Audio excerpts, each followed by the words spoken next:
छूट गे वो तोर संगी जहुरिया, बहनी के छूटे वो दुलार।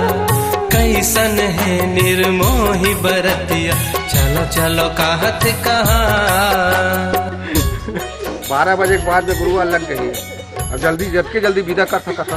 चलो भैया, ये रोए गोए बेकार है ना भाई, समय की कीमत ना समझे करो ना। संग छूट गे वो तोर संगी जमुरिया, बहनी के छूटे वो दुलार। कैसन है निर्मोही बरतिया, चलो चलो कहत कहार।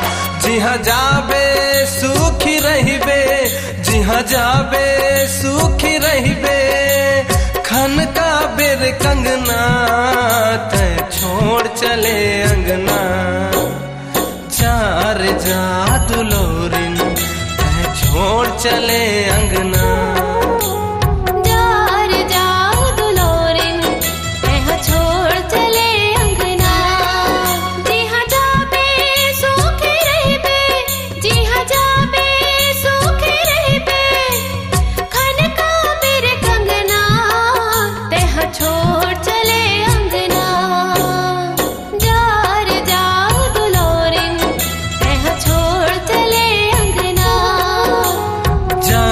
जादू लोरिन, तह छोड़ चले अंगना।